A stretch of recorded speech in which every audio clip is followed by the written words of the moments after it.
entrepreneur, and she's founder of True Self-Care.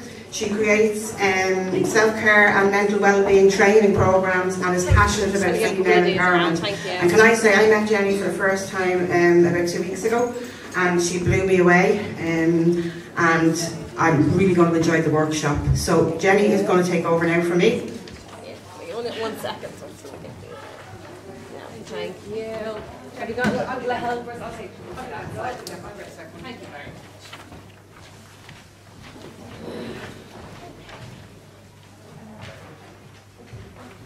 Hello.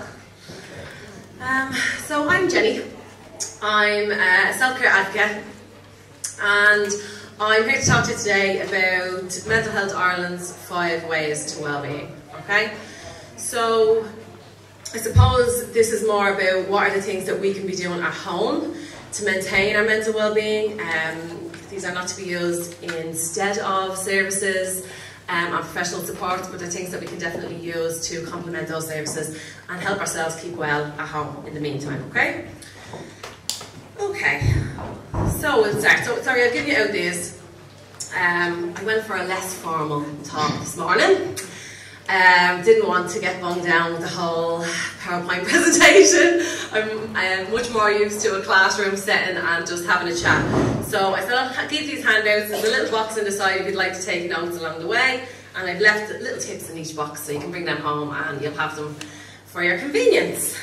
Okay, so the first one we're going to have a look at is take notice. So what does that mean? Like if somebody says take notice, what is that? They're really asking you to pay attention, yeah? So I suppose the important part of the take notice and paying attention is that our brain can only be in one place at a time, okay? So our thoughts can only be in one place at a time.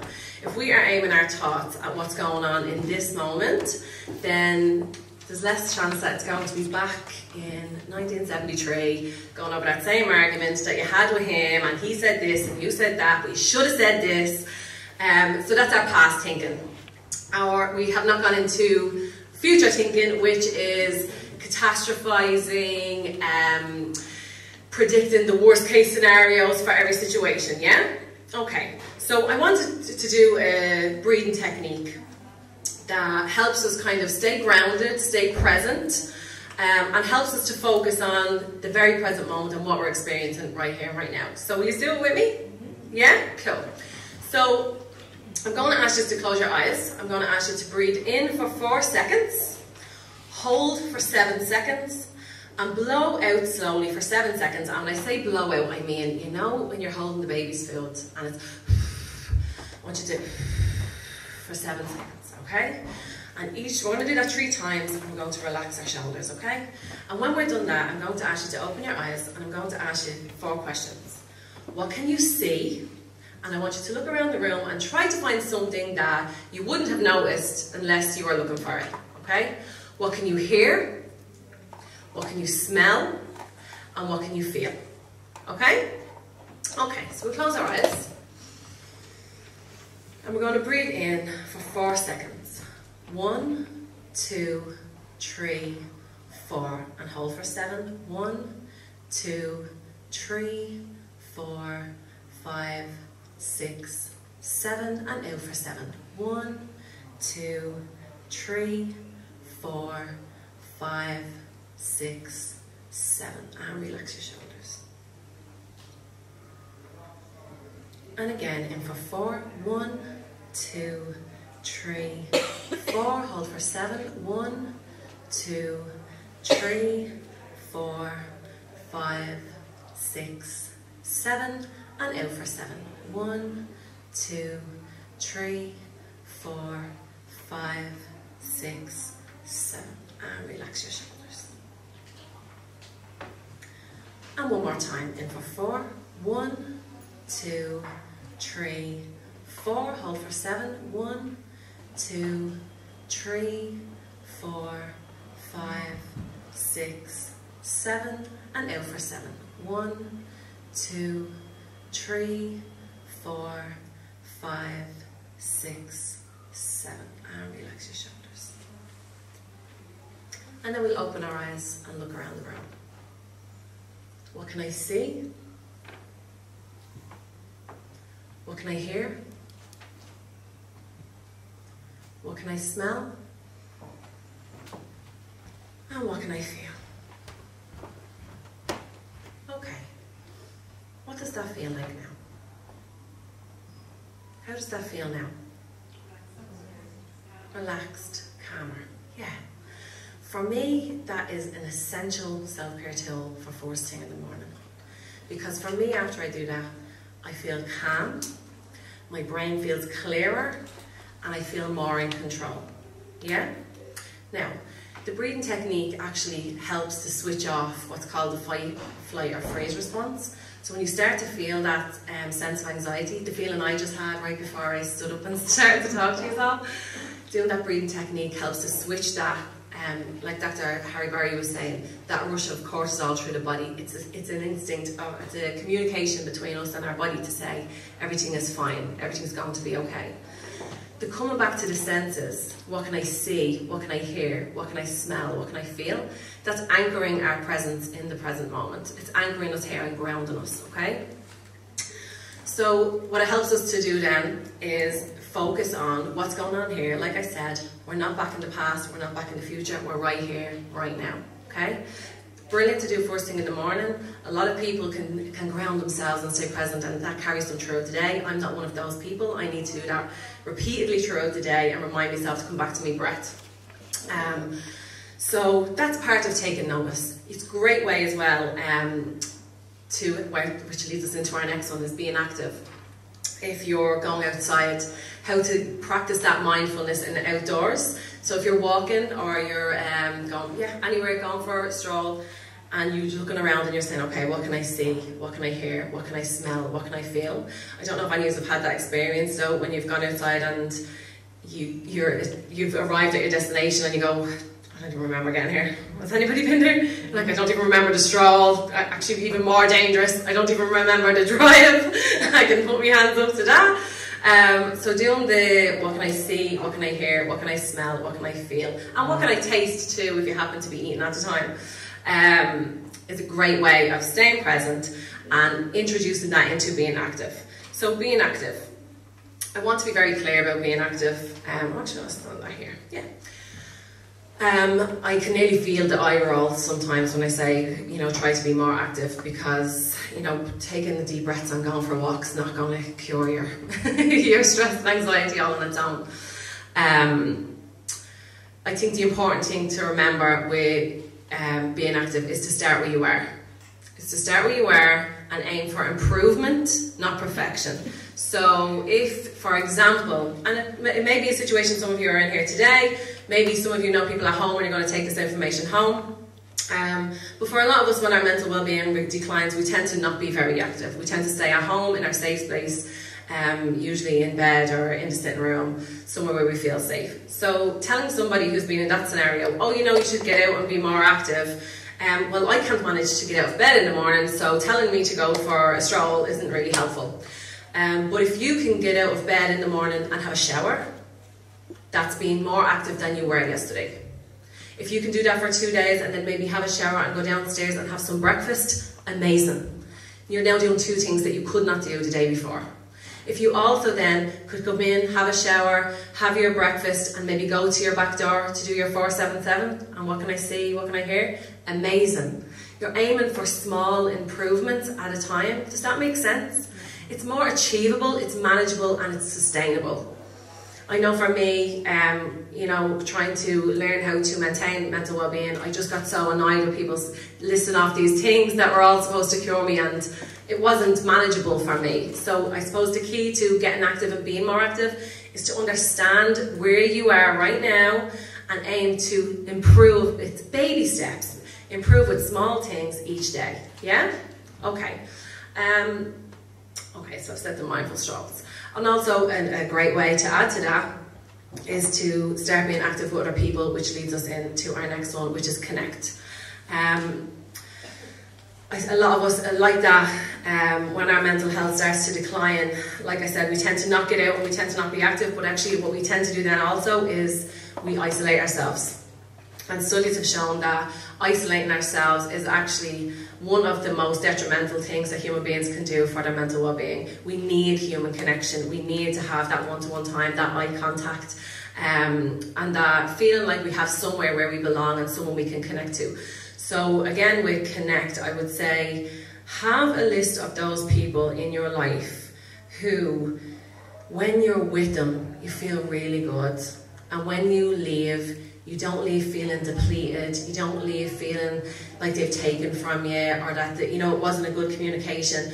That you leave feeling full. You leave feeling like, oh, that person got me.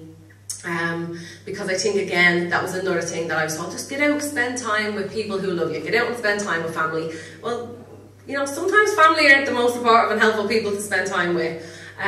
Some of them are and some of them are not. So it's, again, getting to know who it is in your life that you have, that you leave their company feeling filled. You leave their company feeling like that was just a worthwhile, use of me time. I left feeling like I had a great conversation. I connected with that person, and we had things in common. Also, another key part of connection is what Dr. Harry Barry said, which is putting the phones away. Putting the phones away, especially when you're in good company. So, and it's just a habit, and sometimes I feel like, there's definitely people in my life who do it. I feel like we don't really understand what that feels like for the other person. So if you're sitting there with somebody who has taken an hour out of their time to come and speak to you, I don't know if you've been in this scenario, but I definitely have. And you go and you spend an hour with a friend, and then they just take out the phone and they're scrolling, or they're sending back an email. It's so rude. It's so rude. And the message that I'm getting when the other person is doing that is that actually they prefer to be connecting with somebody else. They're actually choosing to connect with somebody who's not physically in the room, who hasn't actually taken time out of their day to sit and have eye contact and conversation with them. Does that make sense? So, excuse me. So yeah, putting the phone away and connecting with people who you like to be with. Okay, so we'll move on to our next one, which is keep learning. I suppose with the keep learning, again, it links in with the connect. It's that if I have been, now I'm talking about connecting with people, if you've been sitting there and thinking, actually, you know what, I really don't have people like that in my life. There's not really anybody who I feel gets me, or there's not really anybody who I feel understands me on that level. A great way to find those relationships is to get out and find things, community places who are doing things that you enjoy as a group, and you make those new connections with new friends and new people. Yeah? So let's, for example, I like reading. Okay, you can get on, have a read, and have a look at where are doing book clubs.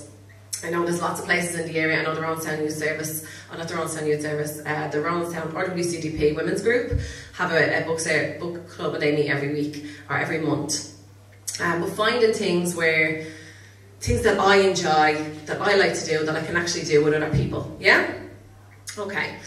Also with the keep learning, there was research done. I'm nearly sure I read this or I seen it on like Oprah Super Soul Sunday. Does anybody watch those? I absolutely love them. They're amazing. I read that, or I think it was Deepak Chopra actually, said that for adults, being adventurous and trying new things, so it can be as simple as, cooking a new recipe for dinner, taking a new route on the way to work, or walking instead of driving, but being adventurous and exploring and allowing our curiosity to explore is actually the adult alternative to child's play. And the same parts of the brain light up as when a child is playing and they're learning something new, and therefore can keep us young. So I'm all for that. If it's going to help us stay young, I will definitely be trying to do that. So again, I suppose that comes in with the see, I hear, I feel, I notice. If we're doing that on a day-to-day basis, we're constantly allowing ourselves then to explore new things and try new things, yeah? Another thing is that for the keep learning, so a lot of us tend to now, I suppose, the social platforms are everywhere. Most of us are probably on a social media platform, Facebook or Instagram or something like that. And when we have a bit of time in the evening or whatever, it's just so easy to take out the phone and just start scrolling and scrolling. And we spend so much time then reading about, you know, Catherine down the road who went to the Caribbean and she had this pink bikini that she got in Marks and Spencer's, and we know all these intimate details about somebody who we might see once in a blue moon. Don't really, and I don't mean to say that I don't like Catherine, but don't really care that much about her. Don't really need to know where she was on her holiday, yeah? When actually we could pick up the phone and be having a conversation with someone who we actually love, who we actually care about. I could be at home on Facebook reading about Catherine, and somebody, my best friend or family member, could also be at home reading about, you know, Martin, who's off doing, you know, safari or whatever. And both of us are connecting on a level to social media, but not really connecting with really. I'll try what worked for him, really. Did anybody else laugh at that? Turn off and turn it back on anymore. Awesome. So yeah, so I think being mindful about how much time we're spending on social media and the information that we're taking in. Is that important to me in my life where Catherine went on her holiday? Really, no, it's not. Is it going to affect me? Probably. Did I get to go to the Caribbean in a lovely pink bikini? No. So it's helpful. Sometimes the information we take in, we start to go into that compare and despair, and we start to compare our lives to other people's. But a great thing to do with that time, if you happen to be one of those people and you're on social media and you're spending that time, you're like, but I don't really know what else to be doing. To keep with the keep learning aspect, you can use that time to Google some of the things that you're actually interested in. You can research some topics that you have some interest in. Research the Caribbean and how much it costs to get there, and maybe I'll get on that holiday. Law of attraction, you never know, just putting it out there. If I start to put in some energy into finding the information about this, I may attract it to myself. So yeah.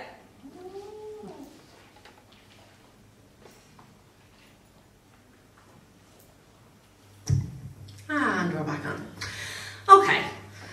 And the last one then is give.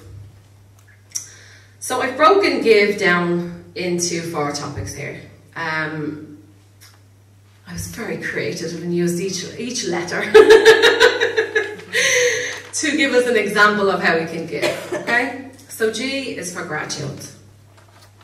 It can be as simple as that. Saying thank you to somebody. So like that, you've spent an hour with a friend, they made you a lovely cup of tea, they had eye contact, they listened to you. Thank you so much for your time this morning. I really appreciate the fact that you took that time out for me. Thank you for being a friend and a support. Yeah? Even so much as thank you for holding the door for me. Strangers do small kindnesses all the time. We can find those little places where we have to be grateful for that sometimes we might just miss. So yeah, gratitude. And the great thing about gratitude, if you believe in the law of attraction, is that the more you practice it, the more you attract more things into your life to be grateful for. So, I is internally, which is your self-care, okay? And I wanted to be very mindful about this because V is volunteer, and it really comes down to how much time and energy you have. So some of us are already overwhelmed with responsibility, already overwhelmed with expectations from others, and you know, we step into care roles and we step into support roles for family members. We have jobs, we have children, we have, you know, we have hobbies, we have things to do. Some of us are already overwhelmed, so if you come here and you go, oh, well, Jenny said if I volunteer, that's going to, you know, help me maintain my well-being. Well, it's not going to work if you're already overexerting yourself and then you're only going to try and make yourself feel better. When you're overexhausting yourself, coming back and going, well, that didn't make me feel better at all, now I'm more exhausted.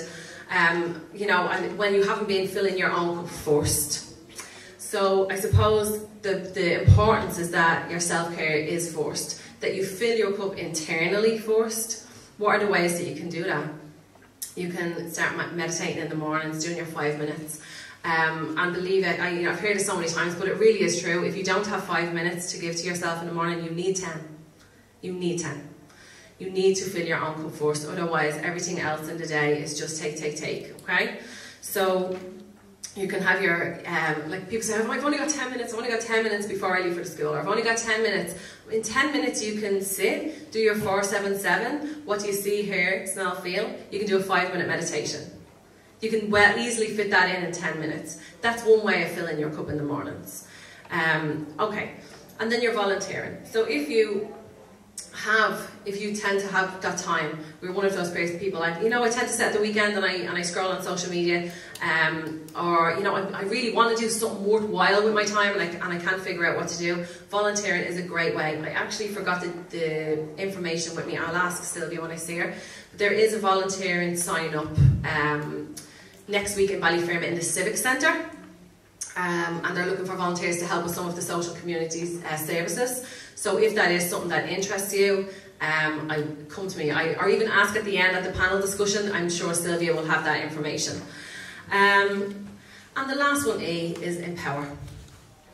Empower yourself, empower others. It can be small kindnesses throughout the day. So even if, no matter what your time is, if somebody in your life is going through a hardship, or somebody else is struggling, it can be as easy as, you know, when I'm cooking my dinner, I'm going to make her and our kids a plate, and I'm going to bring them up on Sunday, yeah? Or, you know, I'm going to offer to mind the kids for him on Friday night, and allow him to have a bit of time for himself. And again, empowering yourself, doing those things that's going to help you be the best version of yourself. Practicing the 4-7-7 and some of the tools.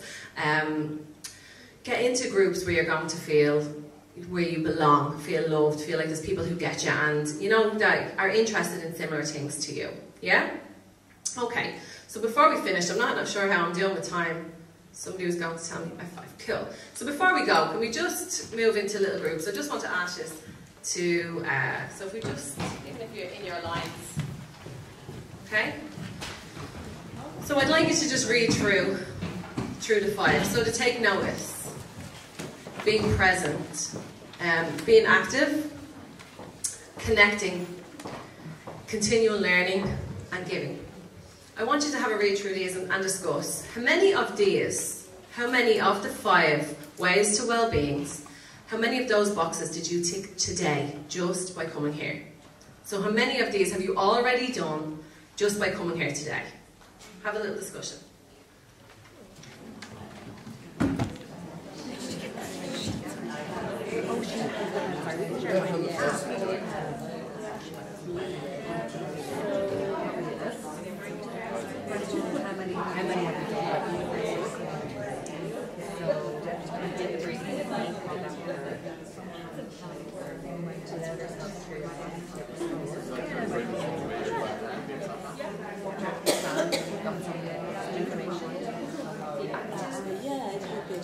I walked here from my car.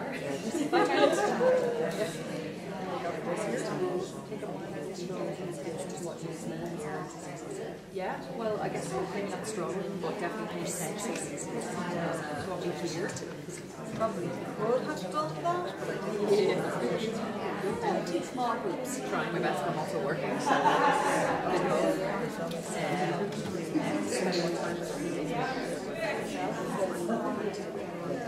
your friends up here.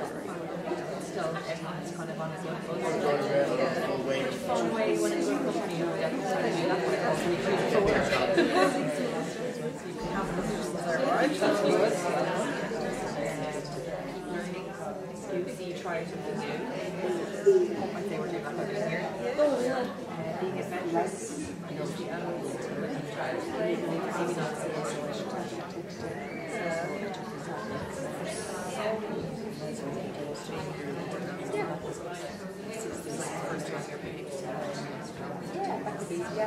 true. What Chrónáin for you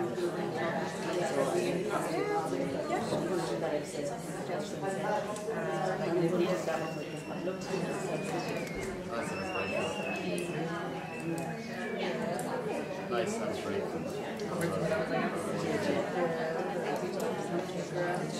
Okay. Okay, did you get through them? Yeah. Okay.